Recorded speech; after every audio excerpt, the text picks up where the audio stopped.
Բարև ձեզ սիրելի ռադիո լսողներ, հանրային ռադիոյի եթերում բարձր գրականություն նախագծի հերթական հաղորդումն է, ես Արքմենիկ Նիկողոսյանն եմ։ Եթե հետևում եք մեր գրական թարգմանական դաշտին, ապա վստահաբար նկատել եք, որ վերջին տարիներին շատ են թարգմանվում ճապոնացի հեղինակներ, վստահաբար նկատել եք, որ այդ ճապոնացի հեղինակների մեծամասնությունը կանայք են, որոնք բնականաբար բացապարզում են կանանց հետաքրքրող խնդիրներ եւ այդ գրքերը գալիս են բերելու նոր մշակույթ կանանց եւ տարբեր հասարակական հարցերի շուրջ նոր մոտեցումներ եւ խնդիրներ ինչու են հենց կանայք ակտիվ Ճապոնիայում եւ արդյոք հենց նրանք են ակտիվ այս հարցերի շուրջ կզրուցենք թարգմանիչ Աստղիկ Հովհաննիսյանի հետ Աոկո Մացուդայի որտեղ վայրի կանայք են գրքի առիթով ողջույն Աստղիկ ողջույն Արքմենիկ այդ խնդրից խոսենք էլի դուք լինելով թարգմանիչ կին թարգմանիչ բնականաբար այդ ձեր նախընտրությունն է հենց կին հեղինակների թարգմանել ճապոներենից թե Ճապոնիայում թրենդ են կին հեղինակները կարելի ասել եւ նա որովհետեւ այժմ Ճապոնիայի ամենանշանավոր հեղինակները նկատի ունեմ ամենաշատ մրցանակներ ստացող գնահատվող բարձր գնահատակյան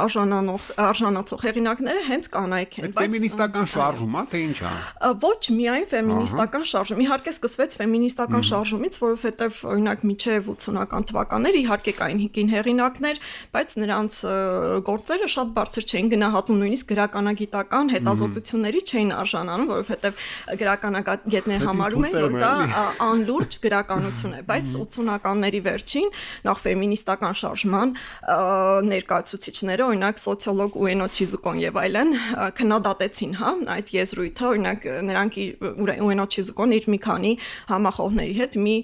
գիրք էր տպագրել որ կոչվում էր տղամարդկանց գրականության տեսություն եւ ասում էր որ ինչպես տղամարդիկ են կամահրանքով վերաբերում կանանց գրականությունը եկեք մենք էլ նույն հայացքով նայենք տղամարդկանց գրականությանը եւ այդպես քննադատում են տղամարդկանց ստեղծած կանացի կերպարներին սյուժետային գծերը եւ այլն ու դրանից հետո շատ օրգանական ձևով կին հեղինակները սկսում են ի հայտ գալ եւ մեծ հիթեր այսպես ասած առաջացնել օրինակ վստահ եմ կարդացած կլինեք խոհանոցը Յոշիմոտո բանանայի խոհանոցը երևի առաջին գործերից մեկն էր ոչ շատ մեծ ճանաչում Կոմբինի մարդն են այո եւ հետո արդեն հետս հետե Յոկո Տավադան Մուրատա Սայական Միեկո Կարակամին եւ այլ հեղինակներ սկսեցին գրավել ամբողջ այսպես ասած գրական ոլորտը եւ եթե նայեք օրինակ Ակուտագավա մրցանակ ստացած հեղինակներին Ես նայեցի Մացուդայի մրցանակների քանակը այստեղ հատուկ էջեք չէ հատկացրել եւ ինչ ասես ստացել է այս մարդը կին է էլի գլխավոր մրցանակը World Fantasy մրցանակն է որ տրվում է ֆենթազի ժանրին դա հեղինակավոր մրցանակ է այդ ոլորտում եւ Մացուդան արժանացել է դրան թեև մյուս կանայք որոնց մենք թարգմանել ենք օրինակ Միեկո Կավակամին կամ Մուրատա Սայական նրանք շատ ավելի մեծ գնահատականի են արժանացել այնպես որ իրենց ստեղծագործություններից երևում է իրեն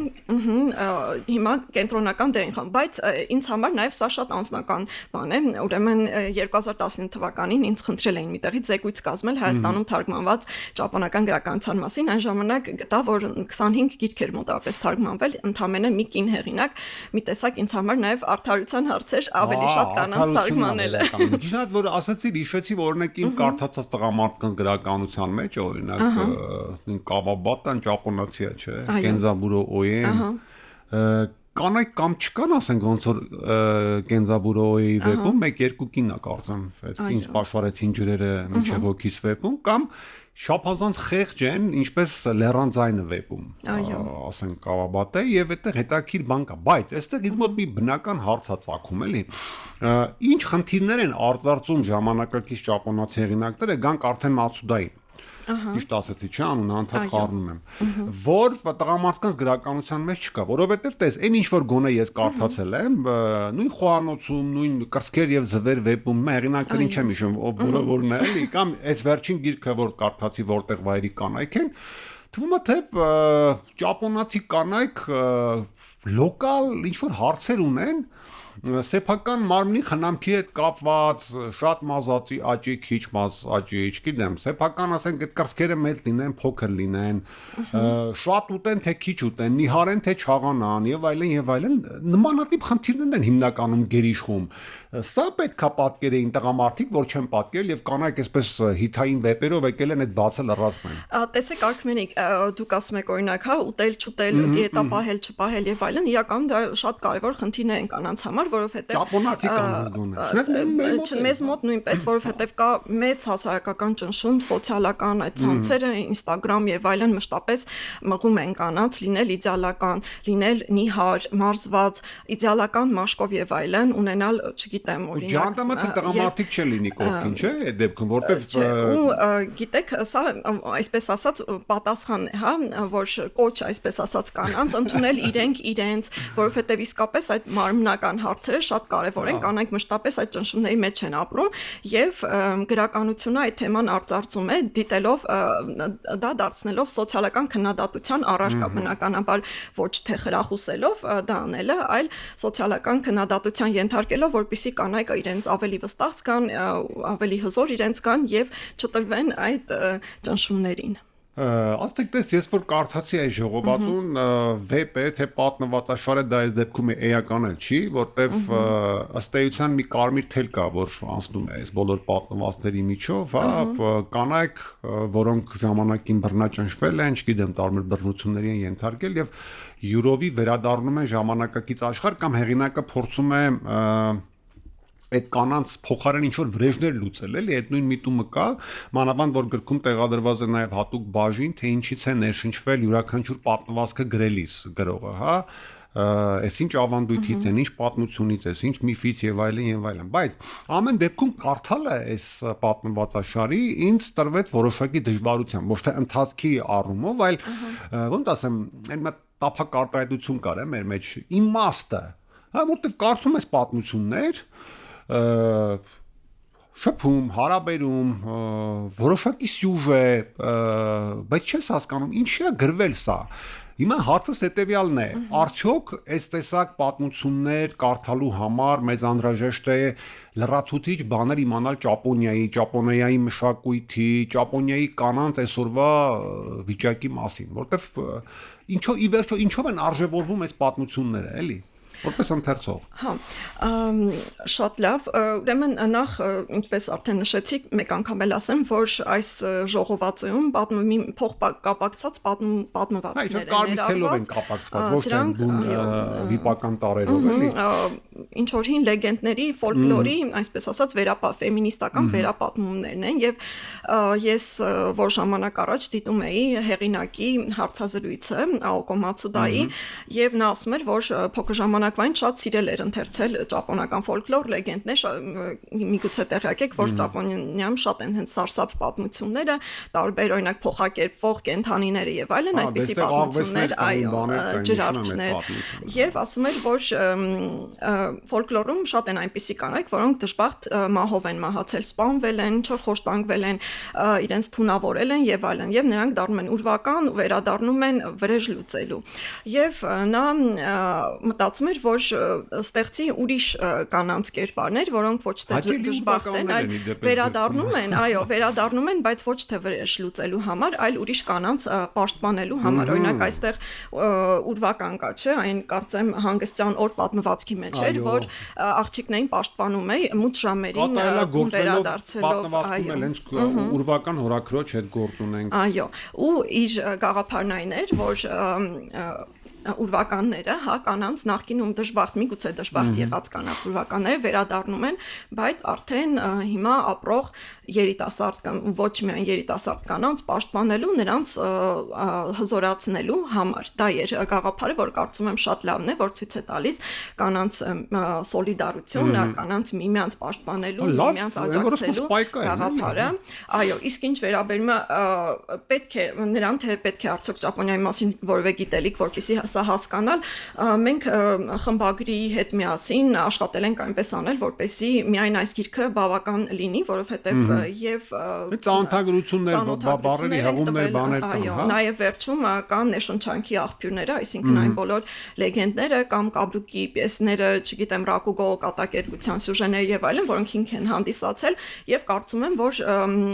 կօգնի դա ընթերցողին հասկանալ, բայց եւ այնպես մի փոքր ավելի խոր գիտելիքը իհարկե ավելի կօգներ լավ հասկանալ, օրինակ որտեղ այնտեղ հա, ես կուզեի դիտ մանրամասներ, որտեղ մեր ընթերցողներին կարող է դա վստահաբար օգտակար կլինի, որտեղ կան կենցաղային մանրամասներ, օրինակ պատմվածներից մեկում հիմա վերնագիրը չեմ հիշի ցավոք, որպեսզի կոնկրետ ասեմ, բայց օրինակ մի 4 էջ ես կարդում եի կին ինչ որ կենցաղային բաներ էր պատմում, ես դրեցի, ես վերցրեցի, սառնարանից ես հանեցի, այն բերեցի, ես դրեցի, սա վերցրեցի, հայմարտ ասում եմ լավ, պատմեցիր, հետո ինչ ես ուզում դրանով, ասես մեկ էլ բրծա պատմվածքը։ Դա ինձ թվում է, իհարկե ես եմ այդպես հասկացել, վստահ չեմ հեղինակի մտադրությունն է եղել թե չէ, բայց կարծում եմ որոշ առումով, այսպես ասած, կոնսյումերիզմի, հա, սպառողական մշակույթի քննադատություն է։ Դա էլ կա, հա, այ որ ասում որ ասից բան արի։ Որովհետև եթե նկատել եք, օրինակ նշում է, հա, հակա կոնկրետ բրենդի, օրինակ բալետկաները կամ կոնկրետ բրենդի ժամացույցները, սեյկոները։ Այո, այսինչ խանութից գնեցի կրուասան եւ այլն, կարծում եմ դա սպառողական մշակույթի, հա, ինչ որ օրինակ կենսակերպը կարևորելու բայց սպառողական մշակույթը ըստ ամենայնի այդ կերպ նաեւ դարձվում է կուլտ, հա, որտեվ էլի շատ պատմվածներում նկատելի է, որ նույն այդ չգիտեմ, նույն բրենդային խանութից օգտվելը կամ չգիտեմ, մերսողի մոտ երկար մնալը կամ այդ մազը հեռացնող սարքից կարողանալ օգտվելը եւ այլն, դա արդեն դառնում է իրեն հասարակությունից մի քիչ բարձր դնելու ցուցիչ, էլի։ Այո, ճիշտ է։ Էս կանանց ուզած այն մաս։ Ինչու են վայրի ասիկ ամեն դեպքում, էլի։ Վայրի ամեն դեպքում նրանով են, որ ուրվական դառնալով դրանք որովհետև անկեղծ ասեմ, ես գրեթե բոլոր պատմվածներում հանդիպեցի կանանց, որոնք այդ վայրիության ցուցիչ ունեն, բացի այն պատմվածքից, որը վերնագրված էր, որտեղ վայրի կանայք են։ Որովհետև դա միակ պատմվածքն էր, երևի որ տղամարդու մասին էր, չէ։ Այո։ Դա տենց հետաքրքիր բաներ կան։ Վերջի ինչ է այս կանանց ուզածը, ինքնաբավությունը իրենց եւ այլն եւ արդյոք գրականությունը նմանատիպ նյութի առատ արձարծման, որտեվ 4-5 վեպ եք թարգմանել։ Ես վստահ եմ ինչքանն է գրվում, չէ՞։ Այս տեսակ նյութի արձարծման գրականության լճացում չի լինում, որտեվ տես անկախ վարպետության աստիճանից, օրինակ ես անպայման ուզում եմ փաստել, օրինակ որ Կրսքեր եւ ձվեր վեպը գեղարվեստական տեսանկյունից ընդհանրացումների տեսանկյունից շատ ավելի ուժեղ վեպեր, բայց երբ որ ես գցի կարդալ օրինակ կատարելագործվելով պատմվածքը, որտեղ վայրի կանայք են այս ժողովածուից, թվաց թե Կրսքեր եւ ձվերն է սկսում նորից մի քիչ ուրիշ ոճով։ Այսինքն այս խնդիրների անդադ արտարծում չի բերում գրականության լճացման։ Չեմ կարծում թե բերում է լճացման, բայց համաձայն եմ որ կատարելագործվելով մի փոքր նման է։ Այդ նույն տեղն էլի բաղնիկ հիշում ես, այսինքն ցույց թարգմանել չէ Կրսքեր եւ ձվերը, այն նույն որ գնում են բաղնիկ, այդ նույն իրանց մարմնի հանդեպ խնամքը եւ այլն, այդ մազեր բանում, այդ մազերի ֆենոմենը։ Գիտեք, նաեւ հետաքրքիր հանգաման կա, որ եւ Աոկո Մացուդան եւ Միեկո Կավակամին Կանսայի ծնունդ են, մեկը Օսակայից է, մեկը Հյոգոից եւ երկուսն էլ նույն տեղանքից են եւ իրար շատ նման բարբառներով են խոսել, այդպես են մեծացել բնականաբար, հիմա գրում են Միեկոն օրինակ եւ Օսակայի բարբառով եւ բայց առաջինը կատարելագործվելով երկխոսությունները նաեւ բարբառով են գրված, չնայած Հայաստանում դա չի, հայերենում դա չի պահպանվել, բայց ամեն դեպքում մթնոլորտը պահպանվել է եւ հետաքրքիր է որ օրակույրը հաստատ բարբառով խոսող է ընթերցողների համար միանգամից զգացվում է։ Զգացի որ ինքը բարբառով խոսող է, որտեղ մի քիչ չարաճճի հորքուր էր էլի։ Այո։ Կատարելագործվելովը ունի նմանություն նաեւ լեզվական առանձնահատկություններից ելնելով, բայց կարծում եմ բոլոր կանայք օրինակ նույն Կավակամին Մացուդան եւ այլն տարբեր խնդիրներ են ամեն դեպքում քննարկում տարբեր ձևով, օրինակ սա, հա, հին ֆոլկլորի լեգենդների վերապատմում է եւ այլն, այսինքն տարբեր ընթերցողների համար նախատեսված, եթե ֆենտեզի ժանրի սիրահարները սա կկարդային, ապա Կավակամին լրիվ ուրիշ ընթերցողական բազա ունի, այնպես որ ավելի կարծիքով հարցերը խոր էին դրված, մանավանդ, չգիտեմ, ճապոնական այդ ֆոլկլորն ինքնին հետաքրքիր բան է։ եւ ներդաշնակվելով գրականության պետք է որ ավելի տակիր դառնա։ Ասիկ ամեն դեպքում ես ես վերջերս գիրք նվիրելու օրվա առիթով գրախանութներում էի անընդհատ եւ մի բան նկատեցի ինչքան շատ են հիմա գրքերը, ինչքան շատ բան առաջարկվում այնուամենայնիվ, որտեվ ես ինքս էլ գալիս եմ ինչ որ խորհրդատվություն պետք է անեի, արդեն իսկապես չգիտեի ինչ առաջարկեմ, որտեվ բացի գրքերի առատությունից հիմա կարծես թե չկան նաև ինչ որ հստակ առանձնացվող գծեր, գրախանութները վաճառում են ինչ որ վաճառվում է, հա, եւ իրենց համար սիրելի են այն գրքերը, որոնք շատ են վաճառվում։ Ընթերց թողնել ես տրենդի մեջ, գալիս վերցնում եւ ես մոլորված կանգնել էի, որտեվ պատճառներ չէի գտնում, օրինակ, գիտեմ, ես գիրքը առաջարկեմ, թե ես գիրքը։ Հիմա որտեղ վայրի կանայք են գիրքը եկել է համալրելու այդ մեծ գրադարանը փաստորեն հիմա ինչա տալուս է հայ ընթերցողին, որպեսզի ես մյուս անգամ երբ որ գնամ գրքի խորհրդատու աշխատեմ, վստահաբար ասեմ, վերցրեք կարդացեք եւ այս ինչ կիմանաք։ Այն ինչ կիմանաք, այս գրականության որ որակին ծանոթ կլնեք, թե զուտ է հետաքրիր է։ Նախ զուտ հետաքրքիր է, գրված է շատ ես էլ եմ կիսում, զուտ հետաքրքիր է շատ։ 2-3 ժամում կարելի է ընթերցել եւ ժամանցի համար, եթե զբաղված մարդ է եւ ժամանակ չունի, օրինակ մի շաբաթ տրամադրել ընթերցանությանը, շատ թեթև, հեշտ եւ հետաքրքիր կարդացվող հումորային գիրք է, բացի այդ շատ լավ առիթ է ծանոթանալու ճապոնական մշակույթին, համեմատելու մեր ճապոնացիների կենցաղը, նաեւ Ճապոնիայով հետաքրքրող մարդիկ վերջերս իմ կարծիքով ավելի ավելացել են եւ նրանց հետաքրքիր կլինի եւ ընդհանրապես բոլոր կանանց ովքեր հետաքրքրված են թե ֆեմինիստական հարցով թե իրենց օրինակ այն ճնշում են զգում իրենց վրա որ պետք է գեղեցիկ լինեն, պետք է այսպիսին լինեն եւ այլն պետք է կանացի լինեն, իրենց հետ կխոսի այս գրականությունը կարծում եմ իհարկե ուրիշ կին հեղինակներ կան որոնք միգուցե նույն տիպի փորձառություն կառաջարկեն, բայց սա նաեւ կծանոթացնի ճապոնական ֆոլկլորի հետ, կարծում եմ եւ գիտելիքները կբազմանան ինչ որ կոնկրետ Ճապոնիա երկրի մասին եւ հաճելի ժամանակ անցկացնեն։ Ճանապարհ դեպի Ճապոնիա, ճապոնական գրականություն հատկապես կանանց, ասեք իսկ հետաքրքիր է այդ կանանց շարժումներին զուգահեռ հիմա Ճապոնիայում օրինակ այս տիպի գրականությանը զուգահեռ տղամարդիկ թողիզներ են էլի այս բաժանումների համար մեր ռադիո լսողները, բայց ստիպված եմ այս գիկն է այդպես թելադրում էլի։ Տղամարդիկ ինչ են բերում որպես հակակշիռ եւ կա ծրագրերում ապագայում օրինակ կոնկրետ ինձ որ ճապոներեն չգիտեմ, ահա այդ զուգահեռը անցկացնել որևէ ժամանակակից ճապոնացի տղամարդ գրողի եւ կին գրողի, որտեվ արդեն ես իմացա ինչ են մտածում ճապոնացի կանայք մեծ մասամբ։ Իսկ ինչ են մտածում ճապոնացի տղամարդիկ, այդպեսի զուգահեռ ուսումնասիրություն։ Դժվար է ասել, որովհետև շատ բազմազան է այն գրականությունը, որ գրում են տղամարդիկ, բնականաբար կանանց չեն տրվում այս բաներին։ Շատ բազմազան են, կամ դետեկտիվ ժանրում գրողներ, բայց կանայք նույնպես, այսինքն մենք չենք թարգմանում դետեկտիվ գրող կանանց, բայց բնականաբար իրենք դուք եք հատուկ կանայք նույնպես շատ բազմազան են գրում, տղամարդիկ նույնպես, բայց օրինակ տղամարդկանց մեջ այսպես ասած մրցանակներ գրական մրցանակներ ստացող տղամարդկանց միջի միտումը երևի այն է որ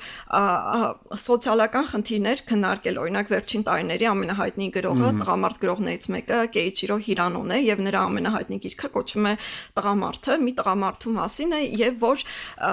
ինչ-ինչ պատճառով քննարկում է ենթադրենք Ճապոնիայում անհետացող մարդկանց խնդիրը Ճապոնիայում ապրող կորեացիների խնդիրը եւ այլն այսինքն սոցիալական հարցերի քննարկումը ամեն դեպքում մեծ տրենդ է ճապոնական գրականության մեջ իհարկե դա նորություն չի 20-րդ դարի սկզբի նատուրալիզմից սկսած եղել է որտեվ այս գրքերը մի քիչ որքան էլ գնահատելի է աշխատանքը եւ շատ կարեւոր բայց կոնկրետ ինձ համար, քանի որ թարսիպես բոլորը կարդացել եմ, միակողմանի տպավորություն են արդեն ձևավորում, որտեվ գիրքը բացում ես, արդեն գիտես ինչպիսի կանայք են հատկապես այդտեղից դուրս նետվելու, կարծում եմ այդ աշխատանքը։ Իմ ծրագրերի մեջ կա Հիրանո թարգմանելը, մտածում եմ, երբ որ բավարար քանակով կանանց գրքեր կլինեն, այսինքն հավասարություն լինի, արդեն կանցնեմ Հիրանո Կեիչիրոին, կարծում եմ կհավանեք շատ լավ հեղինակ է։ Այն ինչ որ թարգմանել եք ես ոչ միայն հավանել եմ, այլ հատկապես կրծքեր եւ ձվերը վեպը շատ եմ սիրել, ուղղակի իմ մտահոգությունը նաեւ շատ ընթերցածի մտահոգություն է, որպեսզի այդուհանդերձ այնպիսի բազմազան մշակույթ, հա, կենցաղ ունեցող ժողովրդի ինչպիսին ճապոնացիներն են, չի ուզի իրենց արժեքները այսպես իմ կարծիքով գոնե միակողմանի ներկայացվեն, այնպես որ ձեր աշխատանքը այդ ոլորտում պետքա որ շարունակական լինի։ Դե ինչ շնորհակալություն Աստղիկ եւ այս գրքերը թարգմանելու համար եւ մեզ հյուրընկալվելու համար։ Հուսով եմ այն նույն էնտուզիազմը, որով անում եք այս գործը կշարունակեք եւ ձեր շնորհիվ իսկապես մենք շատ ավելի շատ ճապոնացի հեղինակների կծանոթանանք։ Շատ շնորհակալ եմ։ Սիրելի ռադիո լսողներ, վերջում հիշեցնեմ, որ Հանրային ռադիոյի եթերում բարձր գրականություն նախագծի հերթական հաղորդումներ, ես Արմենիկ Նիկողոսյանն եմ, զրուցում էի թարգմանիչ Աստղիկ Հովհաննիսյանի հետ, մեր զրույցի թեման Աոկո Մացուդայի «Որտեղ վայրի կանայք են» պատմվածաշարներ, լավ եղեք։